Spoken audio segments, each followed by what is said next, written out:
So, hello everyone, and welcome to our LinkedIn Live event on women in leadership. We are so glad you could join us for this always important conversation. Today, we'll talk about personal journeys and professional challenges and give empowering advice for women seeking to start navigating the world of leadership. I'll be moderating the panel, so let me introduce myself. I'm Angie Tapia, Customer Success Manager of Terra Localizations, which is Terra's division focused on video games and technology. And I also lead a beautiful and large team of 76 LQA specialists. So I would like to continue by introducing our guests who are here to represent Terra's powerful leaders. So welcome, everybody. I will ask you to briefly introduce yourselves, starting with Beatriz. Hello, everyone. My name is Beatriz Irera. I am the founder of Terra Translations. I was the CEO for many years, but after I retired some 6 years ago, I handed the direction of the company to my daughter, Marina Hilari. My role is now that of an executive consultant. Although I am semi-retired, I'm always available whenever I can be of help. I am excited to be in part of this discussion on women in leadership and learn from it. Oh, thank you. Thank you very much, Betty, for joining us. It's an honor to have you here. So can we continue with you, Colleen? Absolutely. Hi, everybody. I'm Colleen Barris. I am the Chief Strategy Officer at Terra. And I have the great privilege of striving to cultivate and protect Terra's legacy. So I do that in two ways. First, by leading the commercial team to establish really fruitful and collaborative relationships with new clients. And then also working with other members of leadership to pursue innovative and sustainable growth strategies. I'm so happy to be here today. Oh, it's so good to have you here today, Cole. I'm so excited to hear your input about this topic. And Brenda. Hi, everyone. My name is Brenda Isla. I am an operations lead on one of Terra Translations teams. My job is to oversee the operational aspects of the day-to-day work. I develop new strategies to improve our team's efforts and efficiency, and I make sure that we're delivering the best results to our clients. Especially our team is working on healthcare, so there are a lot of standards and regulations that need to be met. So I'm also responsible for ensuring that everything is compliant. I am really, really happy to be a part of this discussion today. Oh, thank you, Brenda. I'm so glad you can join us. I'm also so eager to learn from you, Colleen and Betty. So, all right, let's start our conversation with one question I would love to ask you, Betty. So, reflecting on your leadership journey, can you share with us how the landscape of leadership for women has evolved? Well, in the last 25 years, as you can imagine, I have seen great changes regarding leadership in women. Women have gained larger spaces in society in general, and of course in our area. When I started this wonderful career, I was considered a bit of an anomaly, bringing up 4 kids by myself and being an entrepreneur and working online. That was unthinkable at the time. I can imagine that, and I'm actually curious to know if that perception of women entrepreneurs who are also mothers is still considered as a rarity nowadays. So I would like to ask you that, Colleen. Have you ever received criticism or anything for being a professional leader and a mother? Yeah, I definitely have received feedback on maintaining that dual role. However, I'd say I'm really fortunate because I've had opportunities thanks to incredible women like Betty, who really paved the way for women to be whatever or whoever they wanted to be. While there still isn't a lot of representation of women in the C-suite of major corporations, I do feel lucky that it's changing, right? Like Betty said. So more than anything, I'm grateful for companies being aware of corporate culture that is creating more equity, inclusivity of women being able to be whatever they want to be, mothers, leaders, entrepreneurs, you name it. That's 100% true. And I'm wondering, what about how you felt. What were your feelings when, for example, you were offered your first leadership role? How did you perceive yourself? Do you remember how or what you felt? So imposter syndrome is real. We know it's real. We know it's something that can be deflating or demoralizing to especially women as they move into any type of leadership role or additional responsibility. But I believe that any type of nervousness or trepidation with something new just shows that you care about it and that you're excited about it. And so for me, I tried to focus on being authentic because I think authenticity always wins. And I really focused on why I was there. So I was there because someone believed in me and because I had proven myself. And that's something that I think all leaders, whether you're just starting out or you're well tenured, should always fall back on. What have you accomplished? Why are you where you are? And believing in yourself. I love that advice, remembering who believed in you and why, right? And what about you, Brenda? What can you share with us about your thoughts or feelings when stepping into your leadership role? I agree with Paul completely. I won't lie, I was very, very nervous when I was offered.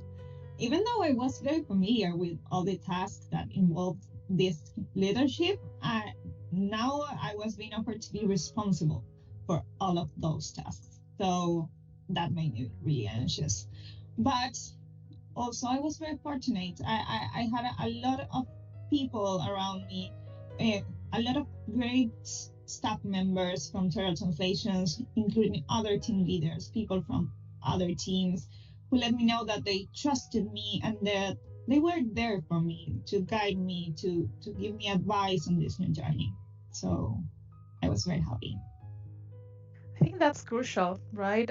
Having the support of your peers makes a huge difference. I'm forever thankful to the people who accompanied me and are still accompanying me through my own journey. And in your case, Betty, the picture was a little different. What can you tell us about your process of becoming a leader? Well, I was never offered a leadership role. I made my way to it since I was a founder, and it was just natural that I take on that role.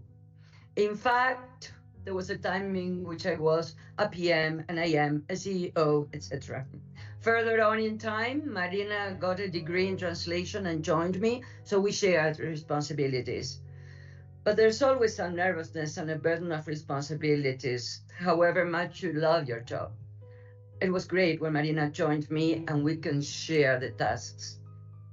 Yeah, definitely. So thank you all. I think it's amazing to see how everyone reach the same destination in their own unique way.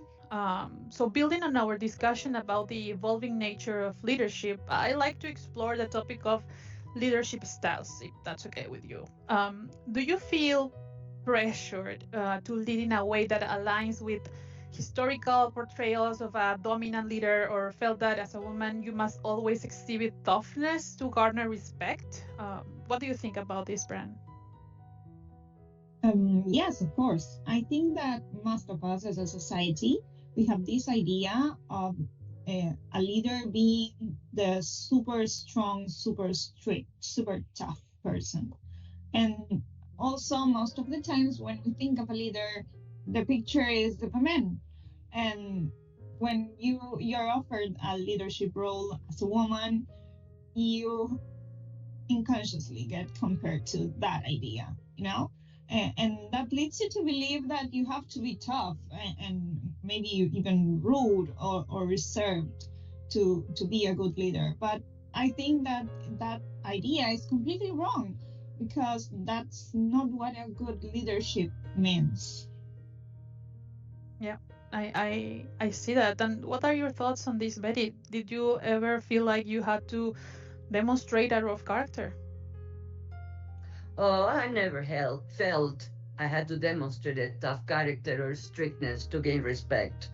I think we should be loyal to ourselves, never forget about our dreams and our goals, and always follows our hearts. My advice to you girls is be yourself. Oh, that's beautiful. I resonate with that a lot. Thank you.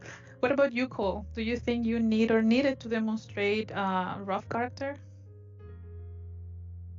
I did at one point, right? When I think early in my career, my role models all demonstrated those characteristics. However, now I believe that leadership style should be as unique as the person. I do believe, though, that there are core criteria that really make a good leader, and those fall to being honest and having transparent communication, especially in the most chaotic of moments when there isn't a lot of information. That's going to build trust among the people that you're leading. Being humble, that humility is really what inspires, I think, people to want to follow a leader, and always engaging in servant leadership. Understanding that it is your job to serve other people. It's not necessarily their job to follow you. If you have that change of perspective, it will always help you be a more effective leader. I think these core elements are especially critical when we think of making tough or unpopular decisions too. In my experience, if a leader can consistently demonstrate these core criteria and lead with integrity, it's going to strengthen the impact of their style. I agree totally. Thank you. Thank you all for sharing your perspectives on leadership styles. I agree with you, Bren. There's this societal expectation placed on us that we need to constantly demonstrate the good leaders that we are, and that can be associated with toughness. But just as you mentioned, Betty, to be a good leader, you need to stay true to yourself, or it will become a nightmare to keep portraying someone you are not.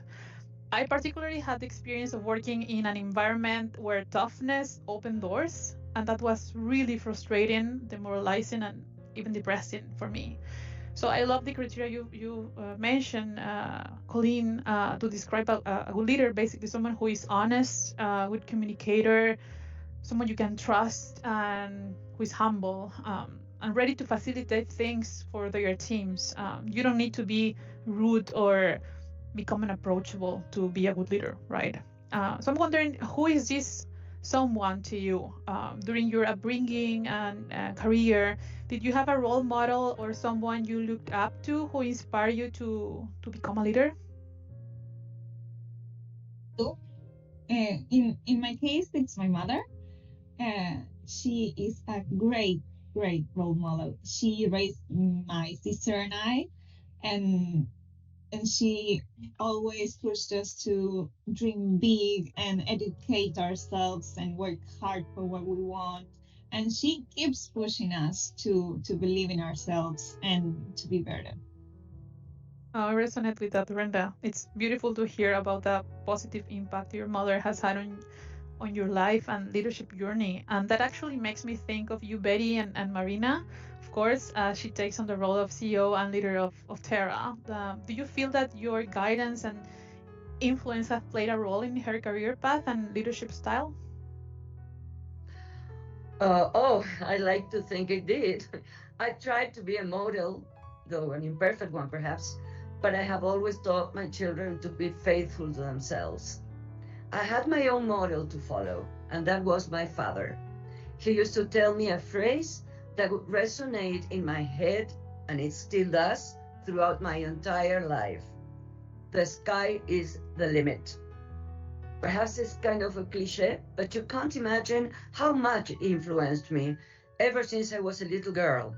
And I think Marina followed in my steps, and I'm very proud of her.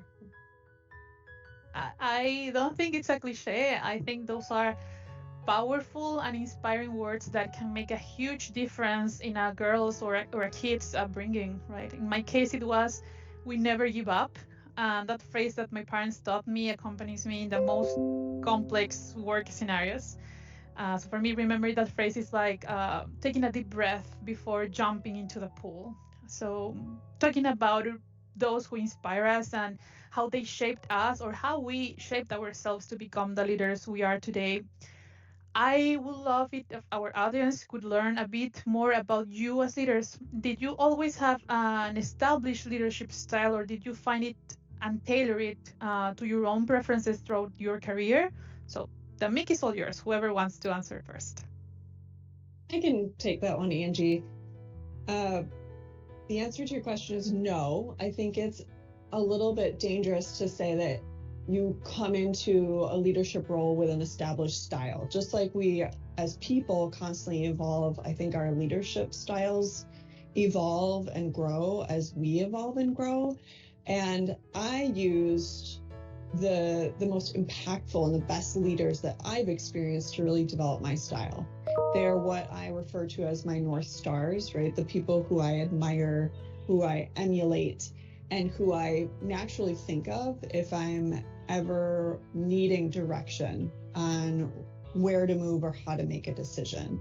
I ask myself what I think they would do in that situation, and then I honestly try and mimic it, and that's what's helped me to develop an effective leadership style. Oh, well, in my case, I think I learned along the way. I could say I tailored my leadership style through trial and error. However, my basic principles have always guided me. As I mentioned before, I always followed my heart. It's lovely. I remember when I was at university, I had a subject related to education, and in one of the classes, we talked about leadership styles. And I remember very, very clearly there was one leadership style that always got stuck in my head. That was the leaders that led just because someone had put them in that power position. And it wasn't awful idea in my head, being a leader, but people follow you just because you are the leader. That makes no sense. I think there are a lot of other qualities that a leader has to have, So I always try to pick the best characteristics for any leader I've had. And when I was offered the position, I said, okay, I'm going to go back and see what I learned from my leaders and what are the best things I pick up from them. So I don't want to be a leader that just gives orders and people just has to follow. But I want to be there. I want to be connected to the people. I want them to trust me. I want them to trust my knowledge. And I think that's the best part, when you can pick things from the people you learn from. I love that suggestion, Bren. I always try to practice that, applying those qualities that I admire from my current and past leaders, and also the other way around, remembering which characteristics I need to avoid. And I think it has worked well for me. So as we continue our exploration of personal leadership journeys, I'd like to pose a question to Betty and Cole. So Betty, could you share some guiding principles that shape your leadership approach? Oh, well, first of all, I always try to train my people as a team, work together, care for, and support each other. I try to get to know my people and to look after their well-being. Inclusion and respect must always be present. Then I try to inspire them with a shared vision, lead them by example, have a good communication, always be ready to learn, and of course, as I said before, follow their hearts.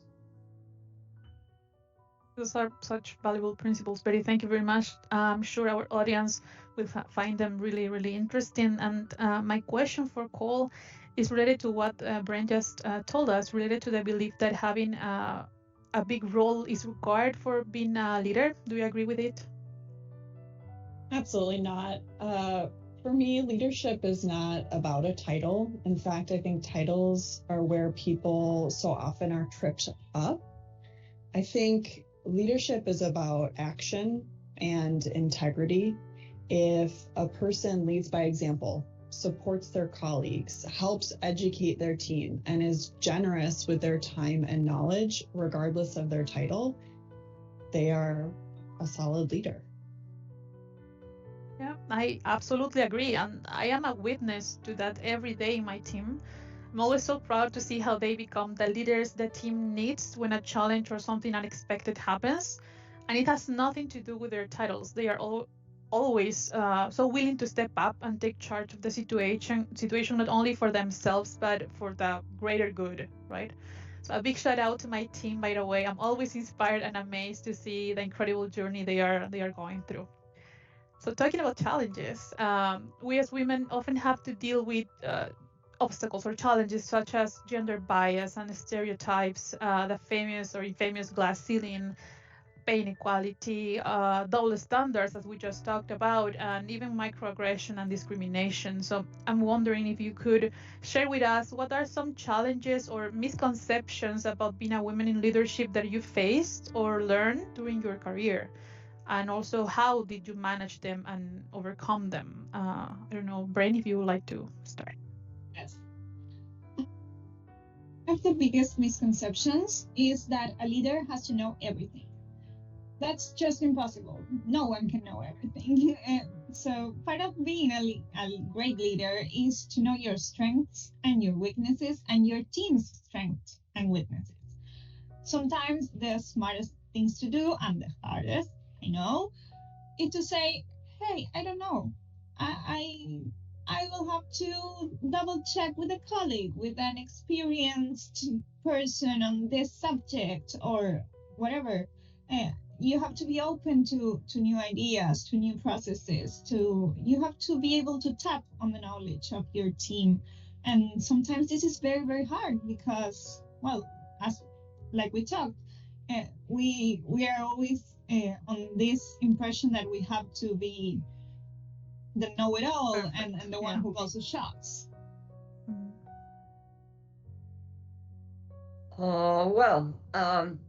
In my case, I don't think that being a woman has ever interfered in my leadership role.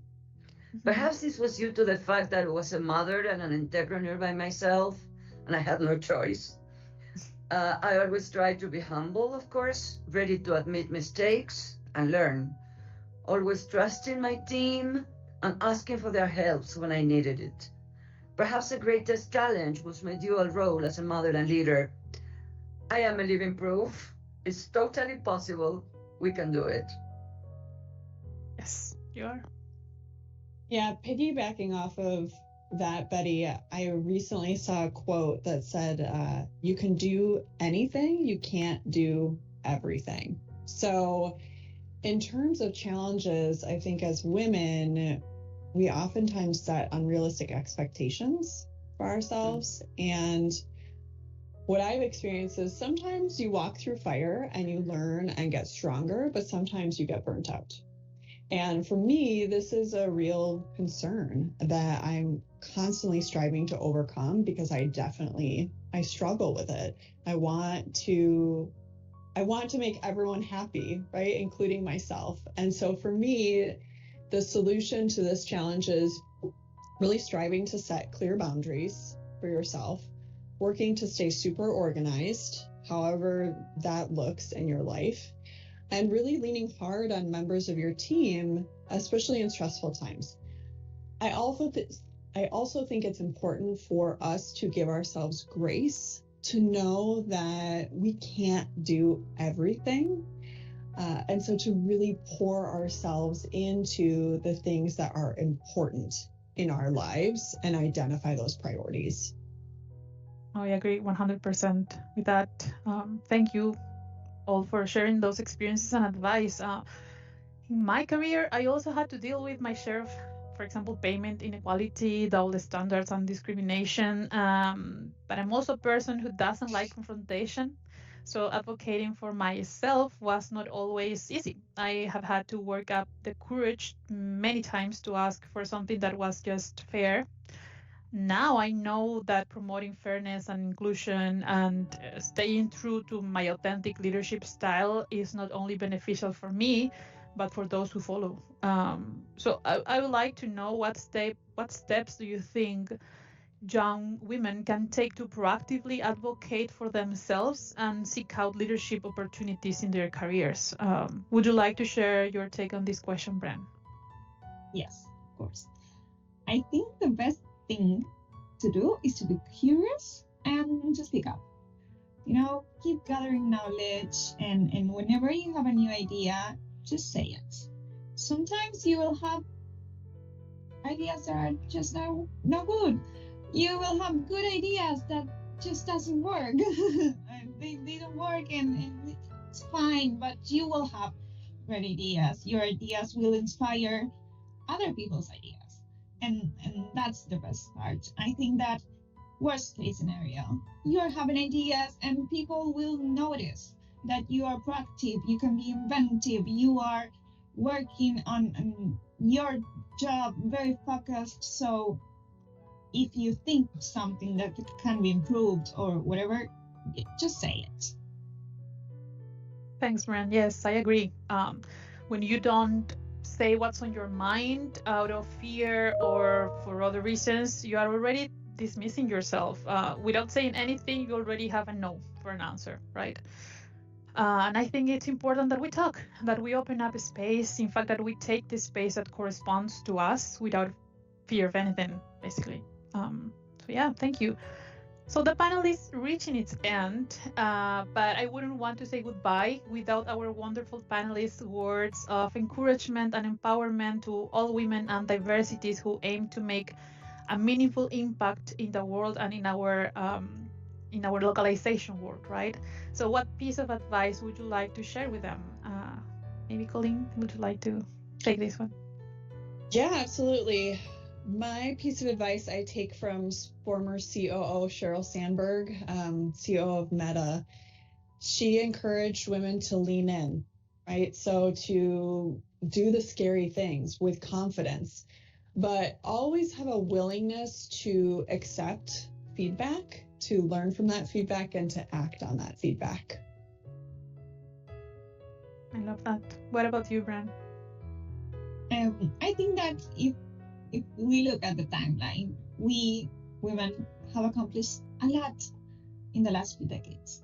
So I think the way to keep that movement going is to let go of the belief that being a woman is a liability. We should do what we do best. We nurture our minds, we work hard, we work together, and we show that we have valuable ideas and contributions to any field we want. Oh, thank you for that. And what about you, Betty? Oh, my advice would be always feel proud of being a woman. Never feel discouraged by sexist remarks. Just smile and follow your way.